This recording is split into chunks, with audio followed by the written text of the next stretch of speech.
आणि त्यांच्या सर्व कमिटीचे आभार मानतो। आज संध्याकाळी देवाचं वचन जे अतिशय दुर्मिळ आहे, बायबलमध्ये लिहिलं त्या पद्धतीनं अन्नाचा नव्हे तर देवाच्या वचनाचा दुष्काळ पडेल। आणि आज जर आम्ही जगाची परिस्थिती पाहिली, एका क्षणामध्ये सगळं काही बदलून गेले आहे। मनुष्याला आपल्या जीवनाची शाश्वती नाही, कुठल्या प्रकारचा भरोसा नाही। आणि अशा परिस्थितीमध्ये आता लोकांना फक्त आशा आहे की फक्त देवाच्या वचनाची, कुठल्याही प्रकारचं एक मार्ग माहित नाही की जगामध्ये जगावं कसं। आणि आज जर तुम्ही जगामध्ये पाहिलं तर प्रत्येक व्यक्ती देवाचा शोध घेत आहे, जिवंत देवाचा शोध घेत आहे। प्रभूच्या चरणाजवळ बसून त्याचं वचन ऐकणं, त्याची सेवा करणं, याच्यासारखी सुंदर गोष्ट जगामध्ये दुसरी कोणती नाही। आणि आज आम्ही तेच पाहणार। आम्ही आता गीतं गायली, आराधना केली, काहींनी प्रार्थना केल्या, मी देवाचं वचन सांगत आहे। आम्ही सगळे मिळून देवाची सेवा करत आहोत। वर्षाचे 365 दिवस 24 तास देव आमची सेवा करत आहे। सेवा म्हणजे प्रत्येक गोष्ट उपलब्ध करून देणं। आणि बायबल सांगतं तो आपल्या प्रियजनास जे काही लागतं ते झोपेत पुरवतो। सेवा म्हणजे पुरवठा। मग देव जर आमच्या सगळ्या गोष्टींचा पुरवठा करत आहे तर देवाला पण आमच्याकडनं काही गोष्टी दिल्या जाणं गरजेचं आहे, म्हणजे त्याची सेवा करणं गरजेचं आहे। आज ज्या वचनाकडे मी तुम्हाला निश्चित आहे ते सेवेमधलं सामर्थ्य, जो व्यक्ती देवाची सेवा करतो ना तो किती मोठी गोष्ट करतो हे देवाच्या वचनात आम्ही पाहतो। ज्याची तुम्ही सेवा करत आहात त्याची सेवा करण्यासाठी वचनातलं वाचल्यावर तुम्हाला समजेल की अनेक लोक उत्सुक आहेत, देवदूत उत्सुक आहेत, परंतु ज्याला देवानं सेवेसाठी निवडलं, मग ती गाण्याची सेवा असेल, मग ती मंदिरामध्ये साफसफाई करण्याची सेवा असेल, प्रार्थनेची सेवा असेल, वचन सांगण्याची सेवा असेल, ज्या पण सेवेमध्ये तुम्ही आहात, परंतु ती सेवा किती प्रभावी आहे आणि त्या सेवेमध्ये किती सामर्थ्य आहे आणि त्या सेवेचा लाभ तुम्हाला काय, जे तरुण संघ या ठिकाणामध्ये आहेत आणि जे लोक युट्यूबच्या माध्यमातून हजारो लोक देवाचं वचन ऐकत आहेत, त्या सगळ्याला मला आज संध्याकाळी उत्तेजन द्यायचंय। वाचूया दानिएलच्या पुस्तकामध्ये आणि 6वा अध्याय आणि त्याची 20 पासून 28 पर्यंतची वचनं आपण वाचूया। दानिएलचं पुस्तक त्याचा 6वा अध्याय आणि त्याची 20 पासून 28 पर्यंतची वचनं। तो गुहेजवळ दानिएलकडे जाऊन शोक स्वराने ओरडून म्हणाला,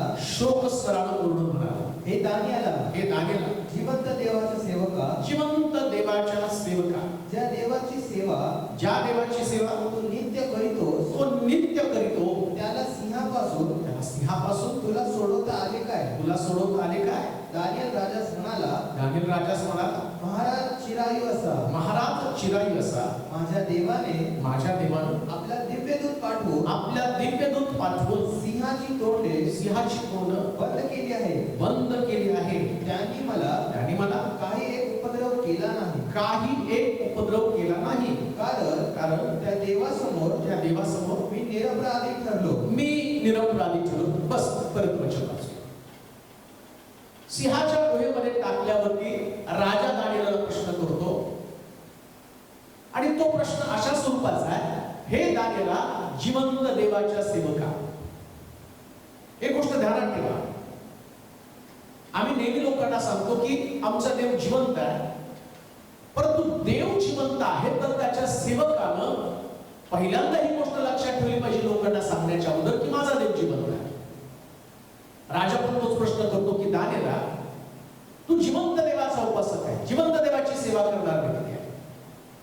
मी तर तुला सिंहाच्या गुहेमध्ये टाकलं आणि तू नित्य तुझ्या देवाची सेवा करतो, मग ज्या देवाची तू सेवा करतो त्या देवानं सिंहापासून तुझा बचाव केला का? एक गोष्ट ध्यानात ठेवा. माझा पहिला मुद्दा असेल, जो व्यक्ती सेवा करतो त्यानं सातत्यानं किंवा निरंतर सेवा केली पाहिजे. कधीतरी मनात आलं, लहर फिरली म्हणजे त्याने सेवा केली. कधी त्याचा मूड नाही, त्याचा मूड ऑफ झाला, कधी तो निराश झाला, कधी तो दुखावला गेला. मला कोणीतरी असं म्हटलं, मला कोणीतरी तसं म्हटलं, माझा कोणीतरी अपमान केला, चर्चमध्ये माझी कोणी दखल घेत नाही. मुळामध्ये तुम्ही दखल घेण्यासाठी सेवा नाही करायची, आणि सेवा कोणा व्यक्तीची करत नाही, सेवा जिवंत देवाची करत आहात. तो तुम्हाला पाहतो. आणि जो व्यक्ती सेवा करतो ना, बायबल सांगतं देव त्याला त्या सिंहाच्या उपद्रवापासून वाचवतो. सेवा साधी गोष्ट नाहीये. शास्त्र काय सांगतं माहिती का? सैतान गरजणाऱ्या सिंहासारखा कोणाला खावं, कोणाला गिळावून टपलेला आहे. जे लोक देवाची सेवा करतात ना, सिंह म्हणजे तो सैतान उपद्रव देण्याचं काम करणार. सगळ्यात चांगली गोष्ट कोणती माहिती का? बायबल सांगतं की परमेश्वर त्या सिंहाच्या तोंडापासून, त्याच्या असणाऱ्या हल्ल्यापासून तुमचा बचाव करतो. पण मूळ मुद्दा काय? तुम्ही सेवा करता कधी? एक गोष्ट ध्यानात ठेवा, जगामध्ये एवढे विद्वान लोक आहेत, ज्ञानी लोक आहेत, ज्यांच्याकडे प्रचंड बुद्धिमत्ता, ताकद आहे, पैसा आहे, संपत्ती आहे. पण बायबल काय सांगतं माहिती का? देवानं त्याच्या सेवेसाठी जगातले मूर्खते त्याने निवडले. येशू ख्रिस्ताचा यरुशलेमेमध्ये प्रवेश करत असताना धावळ्याच्या रविवारी आम्ही पाहतो, तो शिष्याना त्याने सांगितलं समोरच्या गावामध्ये जा आणि चौकात बांधलेलं गाढव सोडून आणा, का मला त्या गाढवावरती स्वार होऊन यरुशलेमेमध्ये प्रवेश करायचा आहे. मग गाढवाची त्याने निवड केली. वास्तविक पाहता राजा असताना त्यानं चांगल्या कुठल्या तरी असणाऱ्या प्राण्याची निवड करायला पाहिजे, पण देवाला दाखवायचं होतं, ईश्वर दाखवायचं होतं. नेहमी माझं वाहन जे आहे किंवा मी कोणाला वापरतो, जो सेवेसाठी उपलब्ध आहे, चौकात बांधून ठेवलेला आहे. प्रश्न तोच आहे. आज तुम्ही परमेश्वराची सेवा करणारे तरुण तरुणी देवाचे लोक आहेत. मी तरुण तरुणालाच बोलत नाही. जो व्यक्ती देवाची सेवा करतो, तुमच्या सेवेमध्ये सातत्य आहे का? तुमच्या सेवेमध्ये आणि तुम्ही कशा पद्धतीचं तुमचं व्रत आहे? वाचा ते वचन बरं. तो गुहेजवळ दानिएलाकडे जाऊन शोक स्वराने ओरडून म्हणाला, हे दानिएला, जिवंत देवाच्या सेवका, ज्या देवाची सेवा तू नित्य करीतोस, त्याला सिंहापासून तुला सोडवता आले काय? राजा दानिएलाला म्हणत आहे, ज्या देवाची सेवा तू नित्य करत आहे. दानिएलाचं पुष्कळ आम्ही अभ्यास करतो, पुष्कळ त्याच्यातून आणि विश्लेषण करतो, परंतु दानिएल स्वतःला म्हटलं की तो देवाची नित्य सेवा करणारा होता. कधीतरी त्याला वेळ मिळाला, आता त्याला वाटतं मला सेवा करायची म्हणून तो सेवा करत नव्हता. सेवा हा त्याच्या जीवनातला एक अविभाज्य घटक बनलेला होता. दुसऱ्या भाषेमध्ये असं आहे, एक व्यक्ती श्वास घेणं जशी त्याची गरज आहे ना, एखाद्या व्यक्तीला जेवण करणं ही जे त्याची गरज आहे ना, तशी आत्मिक मनुष्याला सेवा करणं ही त्याची गरज आहे. तुम्हाला जिवंत राहायचंय ना, मग तुम्हाला जेवलं पाहिजे ना. तुम्ही मरू नये. आता कोरोना काळामध्ये श्वास बंद झाल्यावर त्यांना व्हेंटिलेटर दिलं का? कारण तो जर त्याला श्वासच मिळाला नाही तर तो मरणार. तसं सेवा ही तुमची श्वास आहे. मग तुम्ही सेवा नाही करत तर जिवंत कसं राहणार? आत्मिक मनुष्य कसा जिवंत राहणार? कोणत्या उद्देशासाठी देवानं तुम्हाला घडवलेलं आहे? आम्हाला माहिती जिवंत देव आहे, तो आम्हाला पाहतो आणि तो ढगावरती बसून येणार आहे. शास्त्र सांगतं एकाला 5,000 दिले, एकाला 2,000 दिले आणि एकाला 1,000 रुपये दिले, पण ज्याला जितकं दिलं तितका हिशोब तर त्यांना घेतलेला आहे. तुम्हाला सेवा दिली, एखाद्याला वाजवण्याची, एखाद्याला गाण्यासाठी चांगला आवाज दिला, तर तो काय तुम्हाला तुमच्या एंटरटेनमेंट करण्यासाठी नाहीये. तुम्हाला जी कला दिली ती तुमचं मनोरंजन करण्यासाठी नाहीये. देवानं त्याच्या सेवेसाठी तुम्हाला कला दिली आहे. प्रभूनं त्याच्यावरती आणि मेहनत घेतली आहे. स्वर्गामध्ये या लुसिफरला बनवताना देवानं त्याला बनवलेले आहे. त्याच्या बायबल सांगतं की त्याच्या पंखामध्ये वेगवेगळ्या प्रकारची वाद्य होती. का तर त्यानं स्वर्गामध्ये देवाची सेवा करावी, आराधना करावी. परंतु त्याच्यात गर्व झाला आणि त्यानं आपलं सिंहासन देवाच्या सिंहासनापेक्षा उंच करण्याचा प्रयत्न केला. म्हणजे सेवेपेक्षा स्वतःला जास्त महत्त्व दिले. माघारी का जाता, का निराश होता? त्याने माझा अपमान झाला, त्याने मला माहितीच दिला नाही, त्याने यालाच काय लावलं. अहो तुम्ही गाता तुमच्यासाठी नाही, ज्याला देवाची सेवा करायची ना तो खाली बसून पण सेवा करतो, कारण त्याला माहिती मला पाहणारा व्यक्ती नाही, पाहणारा देव आहे आणि प्रतिफळ पण तोच देणार. त्याच्यासाठी तुमची सेवा नाही बनवणार. ज्या दिवशी तुम्हाला ही भावना निर्माण होती ना, जसं आम्ही पाहतो की लुसिफरला देवानं सगळं दिलेलं होतं, पण त्याला असं वाटलं की लोकांनी माझी उपासना करावी, तो देवाची उपासना करतो का? पण त्याला असं वाटलं देवापेक्षा लोकांनी मला जास्त महत्व दिलं पाहिजे, लोकांचं लक्ष माझ्याकडे गेलं पाहिजे. आज पुष्कळांच्या लोकांमध्ये तीच भावना झालेली आहे. परंतु धन्य ते लोक परिस्थितीनुसार सेवा करत नाही, तर सगळ्या परिस्थितीमध्ये नित्य देवाची सेवा करतात आणि त्यांची साक्ष म्हणती. असं लिहिलंय, दानियल नित्य सेवा करणारा होता, त्याच्यामुळं गुहेत असताना सुद्धा तो निराश नव्हता. पण शास्त्र सांगतं राजा मात्र शोक स्वरानं दानियेलाशी बोला, तुझ्या देवानं तुला वाचवलं का? राजा नव्हता आराधना करत, राजा नव्हता सेवा करत, दानियल मात्र नित्य देवाची सेवा करणार होता. सेवा म्हणजे काय करत होता तो? बायबल सांगतं नित्य दिवसातनं 3दा तो यरूशलेमच्या खिडक्या उघडून देवाची प्रार्थना करत होता. ही त्याची सेवा आहे. प्रार्थना करणं ही सेवा आहे, वाद्य वाजवणं ही सेवा आहे. मग मला हाच प्रश्न तुम्हाला विचारायचा आहे, कोणती परिस्थिती की ज्याच्यानं तुमची सेवा बंद झाली, प्रार्थना बंद झाली, चर्चला जाणं बंद झालं? आणि तो काय उपयोग नाही त्या चर्च मध्ये जाण्यात, कोणीच आणि आमचं आणि पालक पण आमचं कौतुक करत नाही, मंडळीतले लोक पण आमचं कौतुक करत नाही. म्हणजे मग तुमच्यात तो लुसिफर शिरलेला आहे. तुम्हाला वाटतं की तुमचं सिंहासन असावं. सेवा करताना फक्त देवच उंच केला गेला पाहिजे, फक्त प्रभूच, त्यालाच गौरव मिळाला पाहिजे. तुमचा आवाज खूप छान आहे, ही गोष्ट देवानं तुम्हाला दिली, तुमच्या लक्षात आलं पाहिजे. तुम्ही छान वाजवता, त्यातनं देवाचं गौरव झालं पाहिजे, तुमचं गौरव नको. ज्या दिवशी मनुष्य स्वतःच्या गौरवाच्या मागे लागतो आणि त्यावेळेस आम्ही पाहतो तो सेवा करण्यापासून माघारी जातो. माझ्यात खूप चांगलं टॅलेंट्स आहेत ना, याच्याबद्दल मी देवाचे आभार मानले पाहिजे.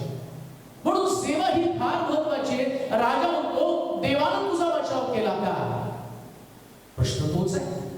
आम्ही म्हणतो आमच्यावरती पुष्कळ संकट आहे, देव आमचा बचाव का करत नाही? उत्तर त्याचं ते आहे, तू देवाची नित्य सेवा करतो का? जसं राजा दानियेलला म्हणतो, हे दानियेला, नित्य देवाची सेवा करणाऱ्या, देवानं सिंहाची तोंड बंद केली का? त्यातनं तुझा बचाव केला का? जर नित्य सेवा केली तर दानियेल सुद्धा आतमध्ये काही दुःखी नाही झाले, सिंहाच्या गुहेमध्ये पडला म्हणून दुःखी नाही झाला. त्याने आतून आवाज देतो, महाराज चिरायू असा. या दानियेलानं सेवा करताना, देवाची सेवा करताना त्याला सिंहाची गुहा पडली. मग सेवकासाठी हा एक फार मोठं उदाहरण, फार मोठा दाखला आहे, फार मोठी गोष्ट आहे ती सेवा करणाऱ्याला नेहमी सिंहाच्या तोंडात जावं लागतं.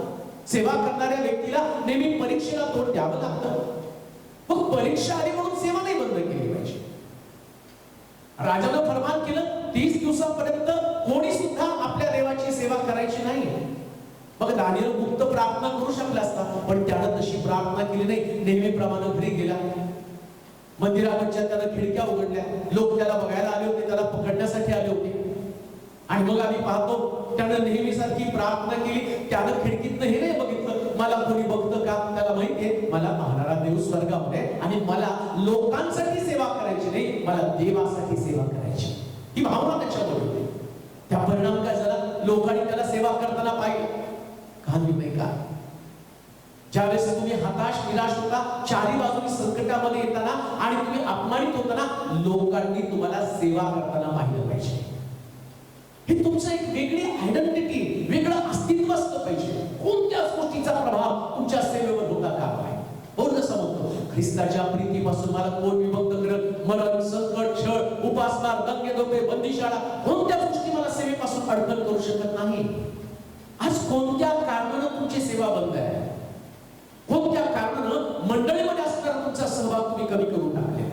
जे काम तुम्हाला प्रभूने दिलं त्या कामाकडे तुम्ही कोणत्या कारणानं दुर्लक्ष केलं? आज पहिली गोष्ट, सेवेमध्ये सामर्थ्य कधी असतं? तुम्ही नित्य सेवा करता त्यावेळेस तुम्हाला सेवेतलं सामर्थ्य व्हायला मिळेल. आणि लक्षात घ्या, सेवा ही 1 वर्ष 2 वर्ष करायची नसती. जोपर्यंत तुमच्या नाकपुड्यात श्वास आहे तोपर्यंत तुम्हाला सेवा करायची. कारण देवाने त्याच्यासाठी एलिया नेल्यावरती त्याला उचललं गेल्यावरती, नेलं म्हणण्यापेक्षा तो आगीच्या रथाबरोबर गेला, उचलला गेला. मग एलिया गेल्यावर अलिशा तयार झाला. शाऊल मेल्यावरती दावीद राजगादीवरती बसला. मोशेचं शरीर गायब झाल्यावरती यहोशुआ तयार झाला. म्हणजे देवानं या सगळ्याला जगामध्ये असेपर्यंत त्यांच्याकडनं सेवा केली. त्यांच्याकडे रिटायरमेंट नव्हतं, लक्षात घ्या. रिटायरमेंट देवाच्या वचनामध्ये नाही. हा एखादा व्यक्ती जर त्या ठिकाणामध्ये चुकीच्या पद्धतीने केला तर आपोआप त्याला सेवेतनं बाहेर जावं लागतं. मग कधी त्या सेवेतनं बाहेर जातो? माझ्यामध्ये जसं लुसिफर मध्ये तो गर्व आला, त्याला वरून देवानं खाली टाकलं. लक्षात ठेवा, सेवा करताना फक्त प्रभूला उंच करणं एवढंच तुमचं ध्येय असावं. येशूला उंच करणं, देवाला उंच करणं, पवित्र आत्म्याचं काम व्हायला पाहिजे. लोकांनी तुमचं नाही कौतुक केलं पाहिजे, देवाचं कौतुक केलं पाहिजे. कारण गौरवाला पात्र केवळ देवच आहे, फक्त तोच गौरवाला पात्र आहे. कधी सुद्धा तुमचं कौतुक होऊ देऊ नका. सेवेमध्ये आम्ही पाहतो की स्वतःला घटवणं आणि प्रभूला उंच करणं, म्हणून नित्य देवाची सेवा करणं त्या ठिकाणामध्ये आवश्यक आहे. तुमच्या मूड प्रमाणे सेवा करू नका. आज मला मूड नाही. कधी कधी काही लोक म्हणतात गाणं असं नाही, आज मला मूड नाही.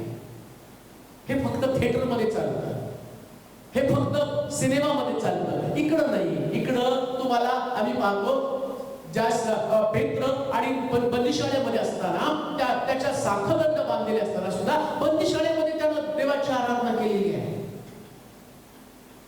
तिकडे बंदिशाळेत त्यांना बांधलेलं आहे. साखदंडाला असं लिहिलं, कैदी ऐकत होते, ते साखदंड वाजून देवाची स्तुती करतो. त्यांच्या पाठीवरती फटके मारलेले होते. परंतु तरी सुद्धा बंदिशाळेमध्ये गेल्यावर पण ते देवाची गीतं गाऊन आराधना करू लागले, सेवा करू लागले. लक्षात ठेवा, सेवेमध्ये सातत्य असू द्या. सेवेमध्ये असणाऱ्या लोकांना मी डिस्टर्ब आहे, मी कष्टी आहे, माझं मन दुखलं, या शब्दाला किंमत नाही. त्याला माहिती की तो सेवा करणारा व्यक्ती एखाद्या युद्धावरच्या सैनिकासारखा असतो. त्याला मरणं एवढंच माहिती आहे, एक तर मारायचं नाही तर मरायचं, या दोनच गोष्टी त्याला माहिती आहे. तसं सेवा करणाऱ्या व्यक्तीचं वैशिष्ट्य काय असलं पाहिजे, किंवा त्याचं एम किंवा त्याचं ध्येय काय असलं पाहिजे, मी मरेपर्यंत प्रभूची सेवा करणार, सातत्य, नित्य देवाची सेवा करणार व्यक्ती. अजून एक गोष्ट तुम्हाला सांगतो, सेवा करणाऱ्यानं कोणत्याही परिस्थितीमध्ये सबब न सांगता सेवा केली पाहिजे. 24 तास देवाची सेवा करावी, 24 तास. आता आमच्याकडे तर एवढ्या सगळ्या सुविधा आहेत. आमच्याकडे गाडी आहे, आमच्याकडं चांगलं ट्रेनने पण आम्ही जाऊ शकतो. येशूच्या काळामध्ये तर येशू चालत डोंगरावरती जात होता, नावेमध्ये जाऊन स्वार्थ सांगत होता. आम्ही एका ठिकाणात दुसऱ्या ठिकाणापर्यंत जाण्यासाठी आज आमच्याकडे चांगली वाहनं आहेत, साऊंड सिस्टम आहे. पण येशूच्या काळात साऊंड सिस्टम नव्हती. 5-5 हजार लोकांचा जमाव त्या ठिकाणामध्ये जमत असताना प्रत्येक व्यक्तीपर्यंत येशूचं वचन जात होतं. मग त्याने किती मेहनत घेतली असेल.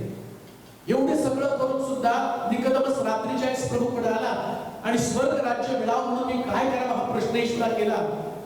रात्रीच्या वेळेस येशूने त्याला समजावून सांगितलं. दिवसभर सेवा करून थकून, त्याच्याकडे कुठलं वाहन नव्हतं, साऊंड सिस्टम नव्हती. त्याचं प्रीचिंग प्रत्येक व्यक्तीला समजत होतं, समजावून सांगत होता तो. एवढं तो सेवेला समर्पित होता. मग आमच्याकडे सगळ्या सुविधा असताना आम्ही आमच्या सेवेला किती समर्पित आहोत का? कारण आम्हाला सेवेतली ताकद, सेवेतलं सामर्थ्य समजलं नाही. आम्ही सेवेला एक प्रकारची स्टाईल केलेली. सेवा स्टाईल नाही, सेवा समर्पण आहे. आणि ते समर्पण आम्हाला करता आलं पाहिजे. 22 वचन वाचूया. पहिली गोष्ट, सेवा नित्य केली पाहिजे, सातत्यानं केली पाहिजे. सेवा काय आमच्या जीवनामध्ये करते? 22व्या वचनामध्ये वाचणार आहोत. माझ्या देवानं आपला देवदूत पाठवून सिंहाची तोंड बंद केली आहे.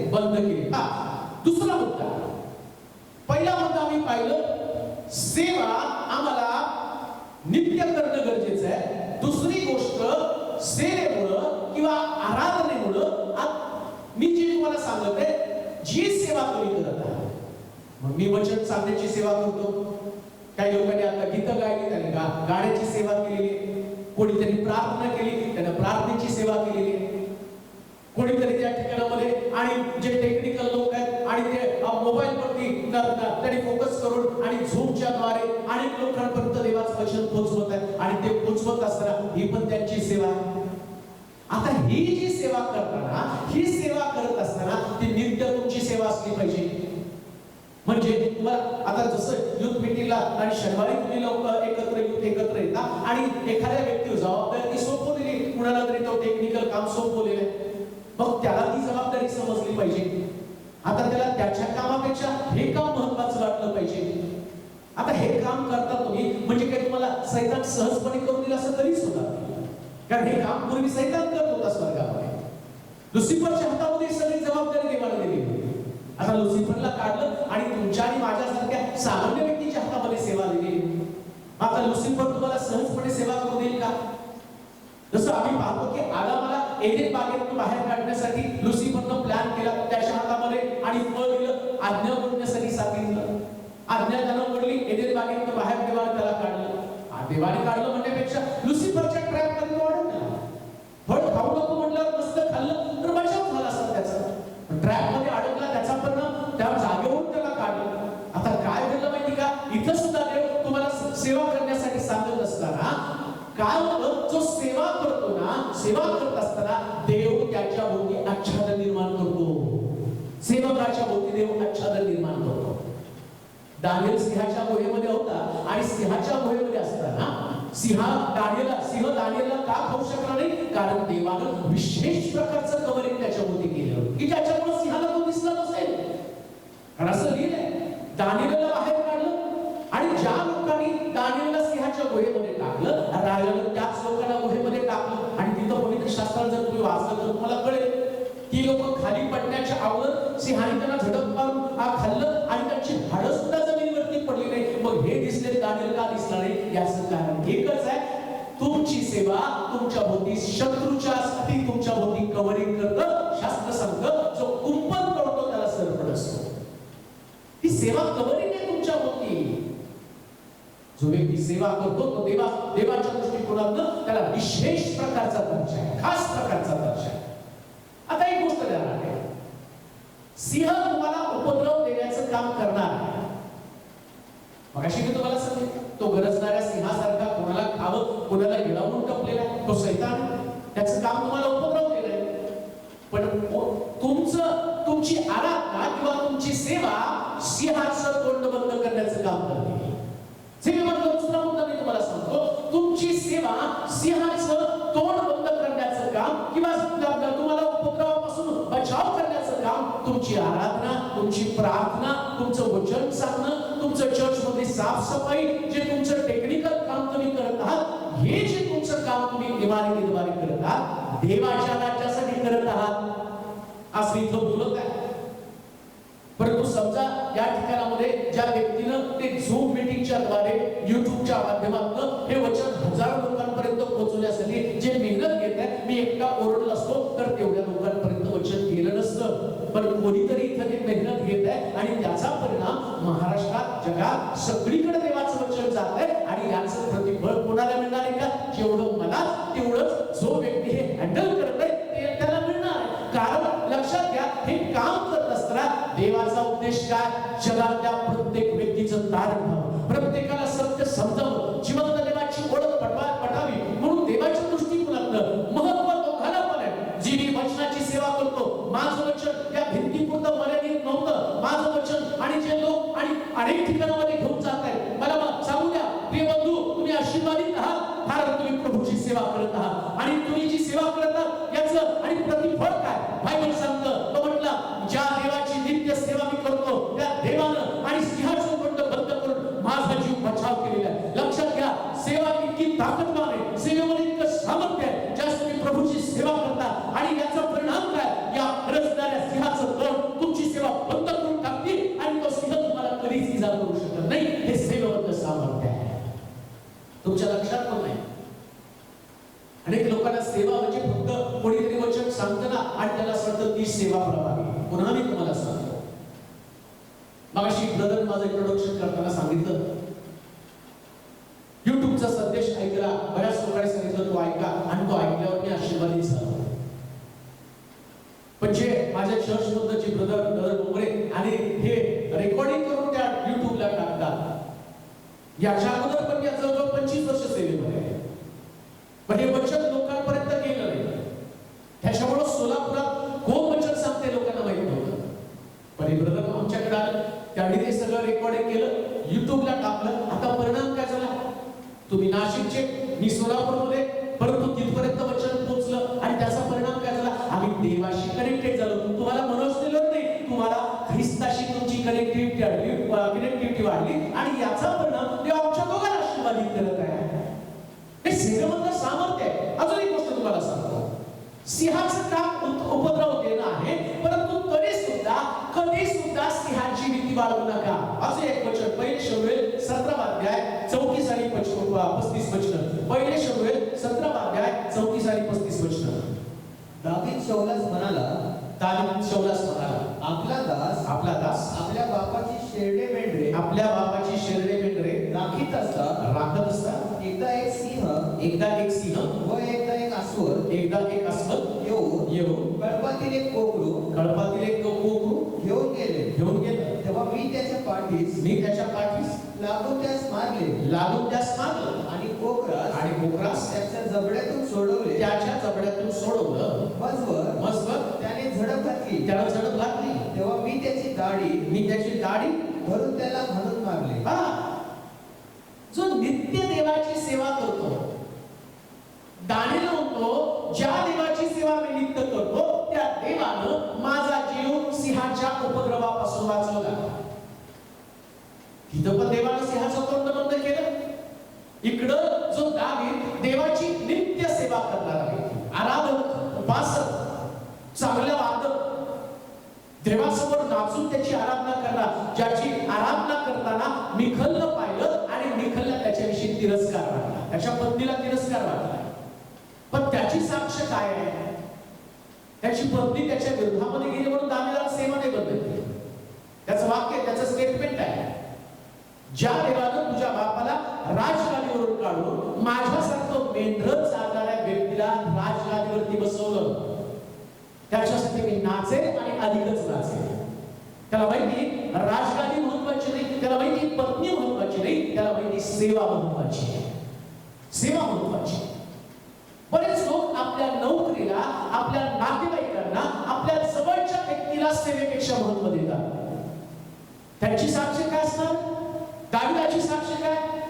दावीद म्हणतो, माझं एक मेंढरू तो सिंह घेऊन चाललेला होता. हजारो मेंढर त्याच्याकडे होती, पण तो नित्य देवाची सेवा करणार होता. नीट आहे का? सेवेचं सामर्थ्य मी तुम्हाला सांगतो. तो नित्य देवाची सेवा करणार व्यक्ती आहे. त्याला पत्नीला महत्व दिलं नाही, राजगादीला महत्व दिलं नाही. मिखल त्याला होती, इस्रायलाचे राजे कराच्या कोशासमोर एखाद्या सामान्य हलकट मनुष्यासारखं नाचत असताना काही सुंदर दिसत होते. म्हणजे ती त्याला आठवण करून देते, तू सामान्य मनुष्य नाही, तू राजा आहेस. पण त्यानं तिला आठवण करून दिली, ही राजगादी माझी नाही, राजगादी माझ्या देवानं मला दिली. आणि का दिली माहिती का? मी नित्य देवाची सेवा करणारा व्यक्ती होतो म्हणून मला राजगादी मिळाली. लक्षात घ्या. आणि त्याची साक्ष काय? माझ्या कळपातलं एक मेंढरू सिंह घेऊन चाललेला होता, परंतु मी त्या सिंहावरती झडप घातली आणि त्याच्या तोंडातलं मेंढरू काढलं. एवढंच नव्हे, त्याची दाढी पकडली आणि त्याच्या जबडा फाडून त्याचं मेंढरू काढलं. जो खरा उपासक, जो खरा सेवा करणारा व्यक्ती आहे आणि तो सिंहाच्या जबड्यातनं प्रत्येक आशीर्वाद काढून घेऊन येतो, हे फक्त सेवा करणाऱ्या व्यक्तीला जमतं. हे सेवेमधलं सामर्थ्य आहे. हे सेवेचं सामर्थ्य आहे. परत एकदा ऐका, जो नित्य देवाची सेवा करतो त्याचा एकही आशीर्वाद जगात हिरावून घेण्याची ताकद कोणामध्ये नाही, कोणाकडेच नाही. पण व्यक्तीला सेवा करा, कारण आशीर्वाद देणारा देव आहे, व्यक्ती नाही कोणी. सेवा करणाऱ्या व्यक्तीला देव प्रतिफळ देतो, आशीर्वाद देतो. असं लिहिले प्रकटीकरणाच्या पुस्तकामध्ये. हे आल्यावर प्रत्येकाला ज्याच्या त्याच्या कर्माप्रमाणे देण्यासाठी माझ्याकडे प्रतिफळ, बक्षीस आहे. आणि नुसतं बक्षीस आल्यावरच नाही, या पृथ्वी तलावर पण तुम्हाला बक्षीस मिळतं. पृथ्वी तलावर पण तुम्हाला आशीर्वाद मिळतो. म्हणून लक्षात घ्या, तरुणांनो लक्षात घ्या, तरुणींनी लक्षात घ्या, सेवा ही तुमच्यासाठी आशीर्वाद मिळवण्याचं माध्यम आहे. कोणतं पण काम करा. मी सुद्धा चर्चमध्ये पूर्वी सतरंजा धुण्याचं काम करतो, फरशी धुण्याचं काम करतो, सतरंजा घालण्याचं काम करतो तो. मी चर्चमध्ये बोंगो वाजवत होतो, बोंगो वाजवत होतो, ढोलक वाजवत होतो, टॉयलेट साफ करत होतो. आज मी तुमच्यासमोर प्रीचिंग करतो याचं कारण काय माहिती का? मला माहिती होतं की ही सेवा फार महत्वाची आहे आणि मी माझ्या देवाची सेवा करतो. माझ्यासमोर लोक नव्हते, मला माहिती परमेश्वराचं मंदिर आहे आणि स्वच्छ असलं पाहिजे, कारण इथं बसणाऱ्या व्यक्तीला देवाची उपासना करायची, ती भावना आमच्यामध्ये होती. त्याचा परिणाम काय? देव त्याचं प्रमोशन करत असतो. जसं मी पाहतो स्टेपन एकेकाळी आठव्याचं काम करतो त्या ख्रिस्ताच्या कृत्यामध्ये, आत्म्याला भरला म्हणून त्याच्यावरती अभिषेक केला. तो स्टेपन जर तुम्ही पुढं ख्रिस्ताचं कृत्य पुढे वाचत गेला, वचन सांगायला लागलं, ते वचन एवढं लोकांना झोपलं की त्या ठिकाणामध्ये त्याला दगडमार करण्यात आली आणि मग तो आणि दगडमार केला, रक्तबंबाळ झाल्यावर त्याने स्वर्गातला दृष्टांत पाहिला, स्वर्ग उघडलेला पाहिला, देवाचा पुत्र त्याने स्वर्गामध्ये पाहिला. म्हणजे सेवा करताना अशी सेवा करा की तुम्हाला स्वतःचं अस्तित्व सुद्धा लक्षात येणार नाही आणि तुम्हाला सेवा करताना देवाच्या पुत्राचं दर्शन घडलं पाहिजे. दाविदानं सिंहाचं आणि सिंहाचं स्वरूप पाहिलं नाही, त्याला माहितीये मी एक आराधक आहे, मी उपासक आहे, मी देवाचा सेवक आहे आणि माझी सेवा जगामध्ये असणाऱ्या सगळ्या शक्तीपेक्षा जबरदस्त सामर्थ्य कशामध्ये असेल तर सेवेमध्ये आहे. आणि म्हणून त्यानं सिंहावरती चाल करून गेला. काल ती नाही का, जो उपासक आहे, जो आराधक आहे, जो परमेश्वराचा सेवक आहे, त्याच्या समोर कोणता शत्रू कधीच प्रबळ असू शकत नाही. सिंहाच्या गुहेमध्ये असणारा दानियल तिथं आणि जे सिंह दानियला समोर एखाद्या कोकऱ्याप्रमाणे, एखाद्या मेंढराप्रमाणे शांत बसले, कारण त्यांना कळालं अरे खरा से आणि खरा सिंह तर हाच व्यक्ती आहे, कारण याच्याकडे देवाची आणि उपासना देवाची आराधना आहे. शत्रु प्रेषक अभिनव भट्टीमध्ये टाकताना तिघच होते, राजा म्हणतो तिघ टाकले, पण त्याच्यामध्ये चौथा अजून एक आला आणि त्याचं मुख देवाच्या पुत्रासारखं आहे. लक्षात घ्या, ज्या देवाचे सेवक आणि सेवा करत असताना ते त्या गुहेमध्ये एकटे नसतात, कारण त्यांच्याबरोबर देव असतो. आणि त्या ठिकाणामध्ये हे देखील आम्हाला ठाऊक आहे, पेत्र बंदीशाळेमध्ये असताना देवाचा दूत तिथं आला आणि देवाचा दूत त्याला बाहेर काढलं. एक गोष्ट ध्यानात ठेवा, ज्या तुम्ही सेवा करता, देव तुमचा जीव उपद्रवापासून वाचवतो. देव तुमच्या सेवेमुळे संकटातून तुम्हाला सही सलामत बाहेर काढतो. ही सेवा एक जबरदस्त प्रकारचं सामर्थ्य आहे. जगामध्ये कुठलं पद तुम्हाला सुरक्षा देणार नाही, पण 100% सेवा तुम्हाला सुरक्षा देणारच आहे. ना तुमची संपत्ती, ना तुमचं ज्ञान, ना तुमचं ऐश्वर्य आणि तुम्हाला सुरक्षा देणार आहे, पण 100% तुम्हाला सांगतो तुमची सेवा तुम्हाला सुरक्षित करणार आहे. तुमच्या आणि कुठल्या कुटुंबाला सुरक्षा प्रदान करण्याची ताकद जगामध्ये कुठल्या असणाऱ्या इन्शुरन्स पॉलिसीमध्ये नाही, ना तुमच्या संपत्तीमध्ये आहे, पण मी सांगतो देवाच्या सेवेमध्ये तुम्हाला संरक्षण आहे. म्हणून दानियल म्हणतो त्यानं माझा जीव उपद्रवापासून वाचवला. हे सेवेमधलं सामर्थ्य आहे. तुम्ही जरी सेवा केली नाही तर जगामध्ये सेवा करणाऱ्यांच्या रांगा लागलेल्या आहेत. अजून एक गोष्ट तुम्हाला सांगतो, मला एक वचन वाचू, दानियेलच्या पुस्तकामध्ये 7वा अध्याय 9 आणि 10 वचन वाचूया. दानियेलचं पुस्तक 7वा अध्याय 9 आणि 10 वचन.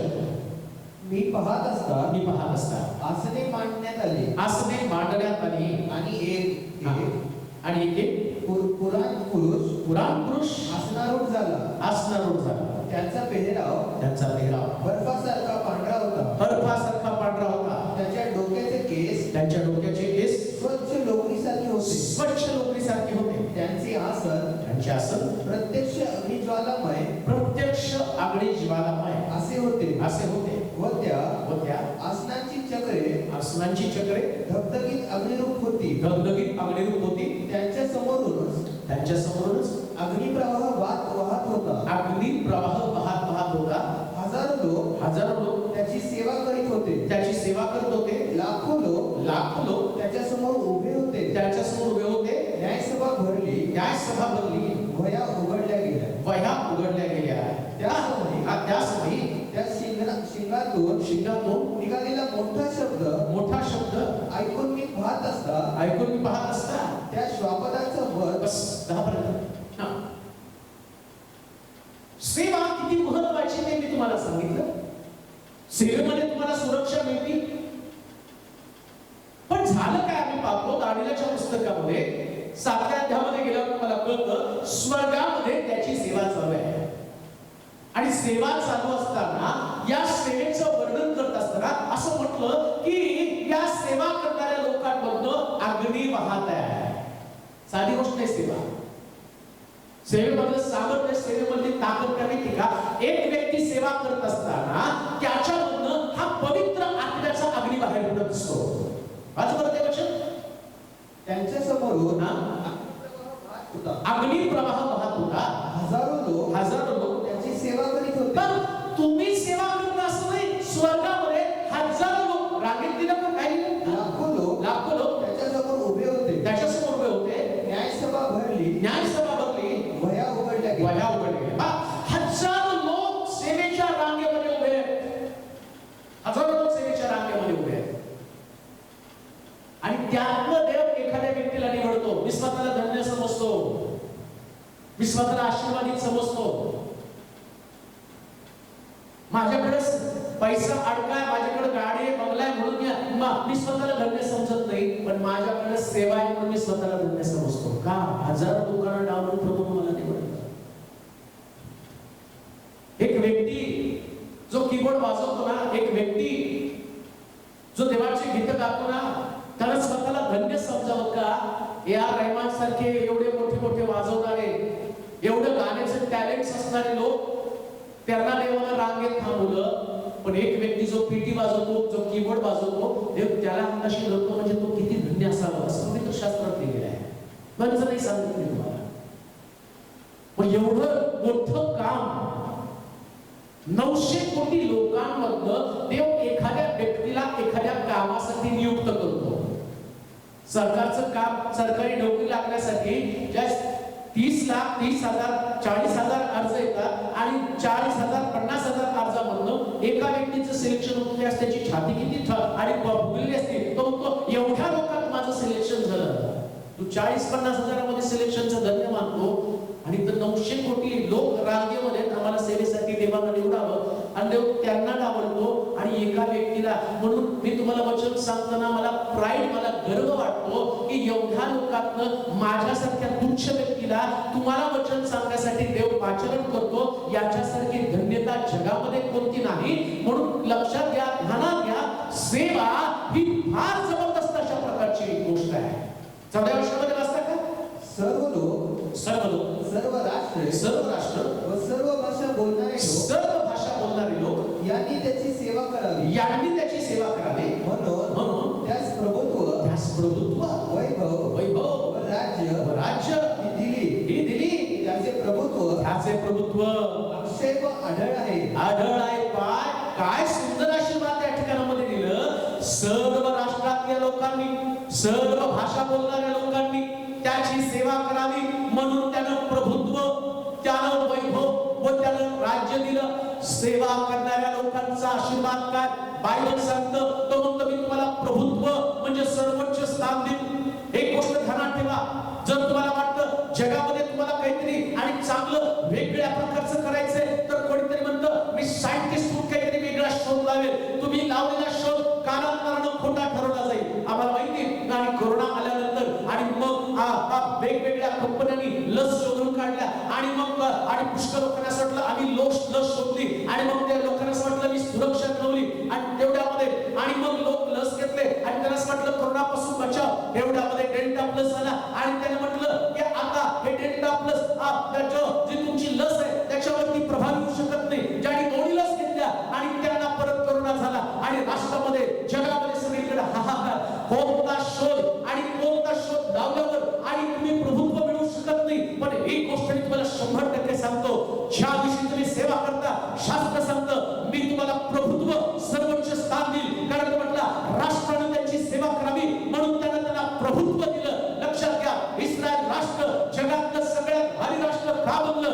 कारण ते देवाची सेवा करणारे, त्यांच्यासारखं आणि भाविक, त्यांच्यासारखी शेती कुणाकडे नाही. सगळ्यात भारी शेती त्यांच्याकडे, त्यांच्यासारखं टेक्निक कुणाकडे नाही. त्यांच्याकडे जे असणार युद्धाचं कौशल्य आणि जगामधलं प्रत्येक राष्ट्र आणि एवढं छोटस राष्ट्र असताना त्यांच्याकडनं युद्धाचं टेक्निक घेतं का? कारण देवानं सेवा करण्यासाठी त्यांना प्रभुत्व दिलेले. एक गोष्ट ध्यानात ठेवा, सेवा करताना देव तुम्हाला विशेष दर्जा देत आहे. प्रत्येक भाषा बोलणारे आणि प्रत्येक राष्ट्र त्यांनी माझी सेवा करावी. जर देवाची अपेक्षा सगळ्या भाषेमध्ये सेवा असावी तर एक एक गोष्ट ध्यानात ठेवा, जी भाषा तुम्हाला अवगत आहे, जी भाषा तुम्हाला माहिती असेल, मग मराठी असेल, मग इंग्लिश असेल, मग कन्नड असो, मग तेलुगू असो, मग गुजराती असो, मग पंजाबी असो, मग फ्रेंच असो, मग ते अमेरिकन असू द्या, भाषा कोणती का असेना पण सेवेसाठी वापरली जाऊ द्या. प्रत्येक भाषेतला व्यक्ती त्याला देव त्याचं सामर्थ्य, त्याचं राज्य आणि त्याचं तारण विदित करावं याच्यासाठी देवाने तुम्हाला दिलेली भाषा आहे. गप्प बसू नका. जे प्रभुत्व, जी कमाल प्रभुत्व तुम्हाला दिलेली त्याच्यासाठी वापरा, यासाठी की प्रत्येक व्यक्तीला देव समजा, प्रत्येक व्यक्तीला देवाची ओळख पटावी. आणि पवित्र शास्त्र काय सांगतं माहिती का? सगळ्यांनी त्याची सेवा करावी यासाठी देवाने त्याला वैभव दिलं. सेवा करणारे लोक नेहमी वैभवी असतात, वैभवी असतात बरं का. म्हणून आम्ही म्हणतो एक काळी मेंढर चालत होतो पण आज मी राजा आहे, हे वैभव आहे. एक काळी मी पण सोलापूरमध्ये चालत चालत फिरत होतो, मग काय मला चालत चालतच फिरावं लागलं. आज होंडा सिटी मध्ये फिरतो. जे देव सेवा करणाऱ्याला वैभव देतो तिथंच ठेवत नाही. म्हणजे होंडा सिटी माझं ध्येय नव्हतं, माझं ध्येय होतं प्रभूचं राज्य प्रसार व्हावा. आणि अजूनही तेच आहे.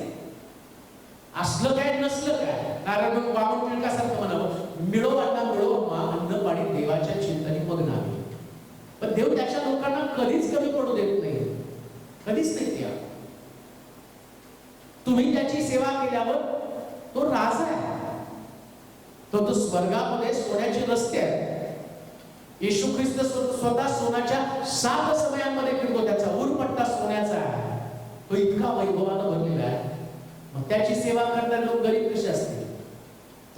त्याची सेवा करणारे लोक नेहमी त्याच्यापासूनचे आशीर्वाद घेण्यासाठी पात्र बनतात. म्हणून प्रत्येकाला ती सेवा करणं फार गरजेचं आहे. एक वचन वाचू अजून, यशाचं पुस्तक. जो सेवा करत नाही, यशाचं पुस्तक 60 अध्याय 12 वचन. यशया 60 आणि 12 वचन. कारण जे राष्ट्र व जे राज्य तुझी सेवा करणार नाही ते विलायस जाईल. अशी राष्ट्र खात्रीनं उद्ध्वस्त होती. आता प्रभूनं तुम्हाला सेवा दिली. मग अशी ज्यांनी गाणं गायलं, ज्यांनी आता सुंदर वर्षिप केली, हा खूप छान सुंदर वर्षिप होती, चांगली आराधना, प्रभूला ती आवडली. पण सेवा करणाऱ्याच्या बाबतीमध्ये प्रभू एवढं म्हणतो, जो सेवा करतो मी त्याला वैभव संपन्न करतो, प्रभुत्व देतो, राज्य मी त्याला देतो. कशासाठी? त्यानं माझी सेवा केली पाहिजे. मला चांगलं आठवतं की मी ज्या लहान होतो ना, त्या सरकारी खात्यात काम करणाऱ्या लोकांना फार कमी पगार होता, वेतन आयोग त्यावेळेस नव्हता. मग त्यावेळेस सरकारनं पाहिलं की चांगले एज्युकेटेड लोक आपल्या सरकारमध्ये काम करायला येत नाही. मग त्यांनी वेतन आयोग नेमला, आयोगाने शिफारशी केल्या की चांगले एज्युकेटेड लोक प्रायव्हेट कंपनीमध्ये जातात, कारण त्यांना पगार जास्त आहे. मग आपलं हे जे खातं आहे ते खातं कधीच पुढे जाणार. मग सरकारनं वेतन आयोग नेमला, मग त्यांनी शिफारसी केल्या. आणि आता जर तुम्ही बघितलं तर प्रायव्हेट वाल्यांपेक्षा सरकारच्या पगारी जास्त आहेत. का तर त्यांना असं वाटतं इथं त्यांनी काम करावं. मग काय झालं, प्रत्येक व्यक्ती सरकारी नोकरीची अपेक्षा करतो, कारण त्याला माहिती आहे तिथं सगळ्या सुविधा आहेत, फॅसिलिटी आहेत, मग तिथं काम करणार आहे. आता देवानं पण तेच केलेलं आहे, हे ज्ञान देवानं दिले यांना. मग जे सरकार आज आहे उद्या ते नष्ट होतं, ते तुम्हाला एवढं देऊ शकतो, तो तर काल आज युगात एकसारखा आहे. त्याच्याकडे कधी सुद्धा मंदी बेकारी हा प्रश्न नाही, त्याचं भांडार कधीच रिकामं नसतं. त्याची सेवा केल्यावर देव तुम्हाला किती अद्भुत रीतीने पुरवठा करेल. त्याच्याकडे नाही का त्या तुम्हाला देण्यासाठी उत्तमातल्या उत्तम गोष्टी, पण दुसरीकडे तो म्हणतो सेवा न करणारा व्यक्ती उद्ध्वस्त होईल. जो व्यक्ती देवानं त्याला सेवा दिली, जी सेवा त्याला दिली. आज मी देवाचं वचन सांगतो, माझ्यामध्ये काहीतरी गर्व आला. मला असं वाटलं लोक माझं खूप ऐकतात, मला असं वाटलं मीच खूप भारी आहे, मी आता करणार नाही सेवा, मी अमकं करेल, मी तमकं करेल. मला मंडळीतल्या लोकांनी असं म्हटलं, यानं तसं म्हटलं, आता मी सेवा बंद करतो, आता नाही प्रीचिंग करत, तुम्हीच प्रीचिंग करा. बायबल सांगतो उद्ध्वस्त होशील. सेवा न करणारा व्यक्ती, शास्त्र सांगतं, सेवा न करणारी राष्ट्र, सेवा न करणारा व्यक्ती हा स्वतःला उद्ध्वस्त करण्याचं काम करत आहे. म्हणून लक्षात ठेवा, सेवा ही जवळ नाही तर ती तुमची निकड आहे, तुमची गरज आहे. जर मी सेवा केली नाही तर मी उद्ध्वस्त होणार आहे. कारण देवानं जगातल्या एवढ्या लोकांना डावलून, मगाशी मी तुम्हाला सांगितलं, वाजवणारा व्यक्ती जे आमच्याकडे वाजवतात, तो शारोन कीबोर्ड वाजवतो ना, त्याला वाजवताना देवानं A.R. रहमानला बाजूला काढलं, त्याच्या हातामध्ये दिलं, म्हणजे त्याचा चान्स गेला. त्याला वाजवण्याची संधी प्रभू देणार होता, पण त्याला नाही दिलं, कारण तो स्वतःसाठी गातो, स्वतःसाठी वाजवतो. छान आवाज आहे, त्यांच्या वाद्याची कला सुंदर आहे, अवगत आहे. पण देवाला सेवा करणारा व्यक्ती, जो त्याची सेवा करणारा व्यक्ती आवश्यक असतो, तो गाणं, चांगले सिंगर आहे, ते चांगलं गाणं गातात, पण त्यांच्या गाण्याला अभिषेक येत नाही, त्यांच्या गाण्याने लोकांचं जीवन बदलत नाही, त्यांच्या वाद्यानं पवित्र आत्मा उतरून येत नाही. त्याचे फिल्म स्टार आहेत. देवाच्या लोकांच्या बाबतीमध्ये जर ते सेवेला समर्पित होऊन त्यांनी वाजवलं गायलं तर पवित्र आत्म्याचा अभिषेक होतो येतो. बंदीशाळेमध्ये पेत्र त्याच्या आवाजाचं वर्णन केलं नाही, साखरंद वाजवून देवाची आराधना करत होतं, आणि असं लिहिलं, बंदीशाळेतले कैदी त्यांचं ऐकत होते, पण त्यांचा आवाज चांगला होता, त्यांच्याकडे वाद्य चांगली नव्हती असं नाहीये, आवाज चांगला होता किंवा वाद्य चांगली होती असं नव्हतं, तर त्यांच्याकडे साखरंद होतं, मग तरी बंदीशाळेतले कैदी ऐकत होते. का? तर ते देवाची सेवा करत होते. तुम्ही प्रभूची सेवा करताना लोक ते ऐकत आहेत आणि आशीर्वादित होत आहेत, एवढी धन्यता तुमच्याकडे आहे. आणि मग प्रभू तुम्हाला वापरत असताना जर आम्ही सेवा केली नाही तर त्या ठिकाणामध्ये मी पाहतो, तो म्हटला, तुम्ही उद्ध्वस्त होईल ते राष्ट्र. जी मंडळी सेवा करत नाही, जे तरुण सेवा करत नाही, ज्या लोकांना देवानं आणि खास प्रकारचा दर्जा म्हणून बहाल केला, मंडळीमध्ये त्यांची नियुक्ती केली, त्यांचं काम त्या ठिकाणी देवानं त्यांना दिलं. पवित्र शास्त्र सांगतं, ते जर सेवा करणार नाही तर ते उद्ध्वस्त होतील.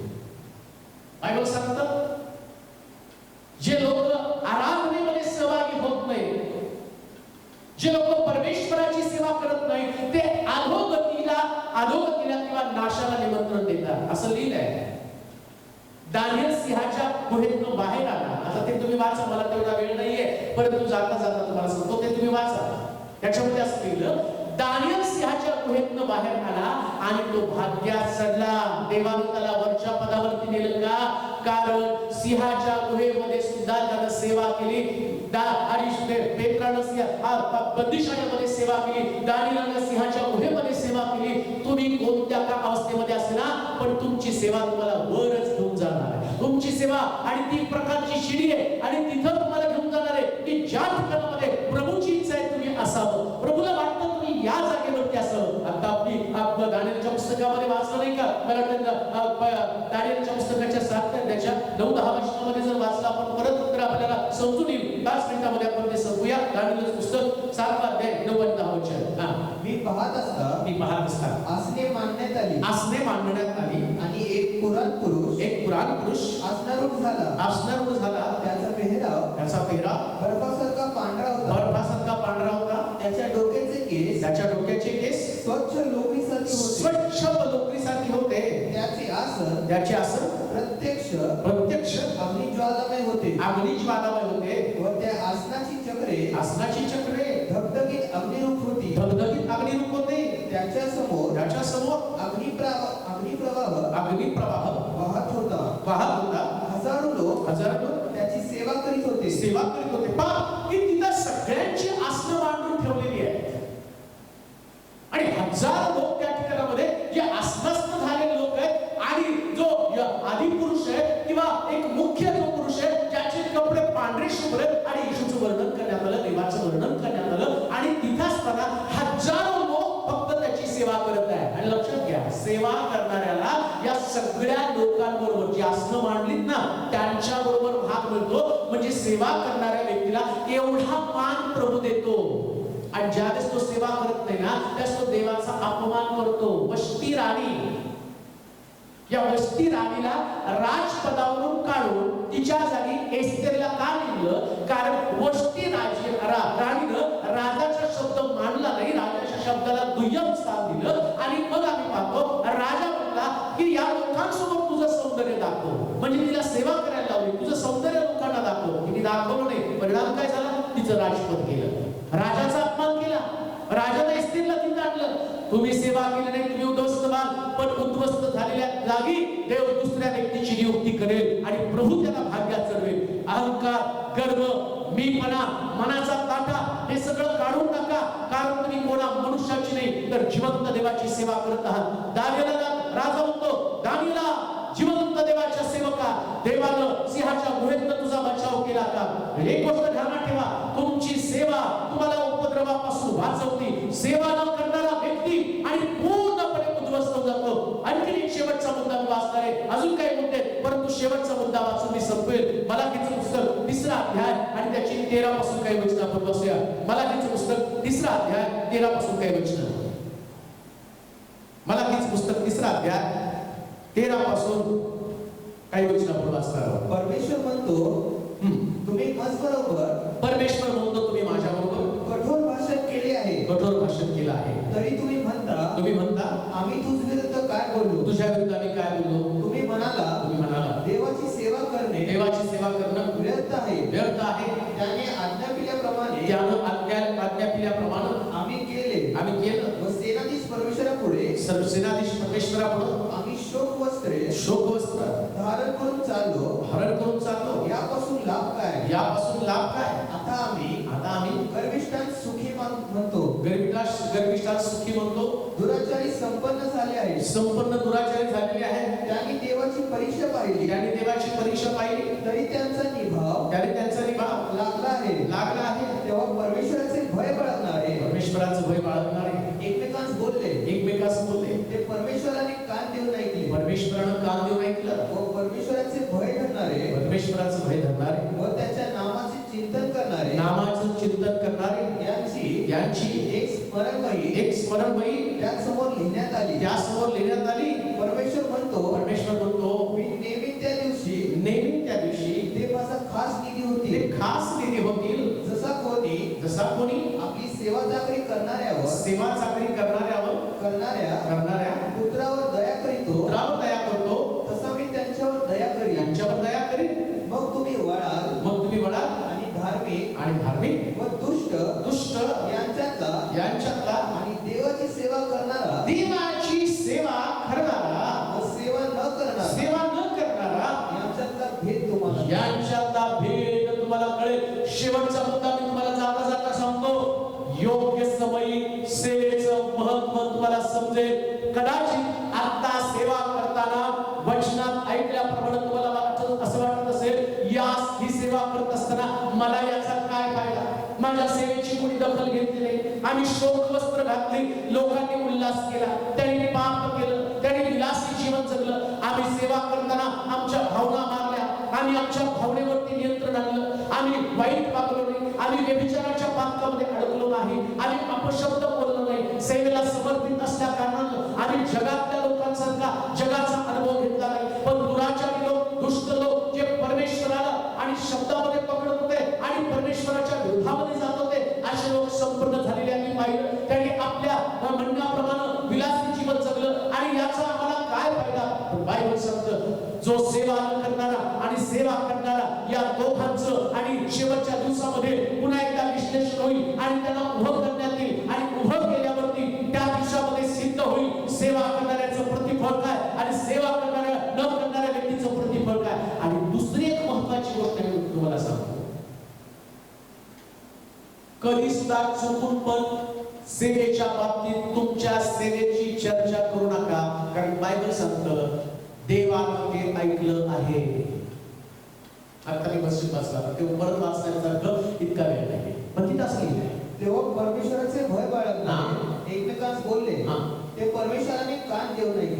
ज्यावेळेस तुम्ही सेवे संबंधानं बोलता चुकीच्या गोष्टी, त्यास देव कान देऊ नये. तो तुम्ही जर चुकून पण म्हटला या सेवेचा फायदा काय, कोणच माझी दखल घेत नाही, कोणा व्यक्तीकडे बोलू नका.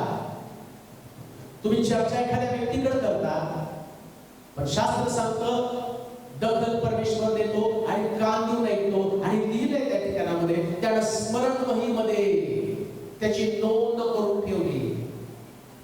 पण ज्या दिवशी न्याय होईल ना, त्या दिवशी तुमच्या सेवेचा पण न्याय होणार आहे. काय बोलला, सगळ्यांना डावलून निवडून तुमच्या हातामध्ये ते दिलेलं होतं, तुम्हाला पाचारण केलेलं होतं, परंतु तुम्ही त्या सेवेला महत्त्व न दिल्या कारणानं जे जे शब्द तुम्ही सेवेच्या विरोधामध्ये बोलला, शास्त्र सांगतं त्याचा न्याय होईल, त्याची स्मरण वहीमध्ये नोंद करण्यात येईल. म्हणून सेवकाला खाली मान घालून फक्त प्रभूची सेवा करणं एवढं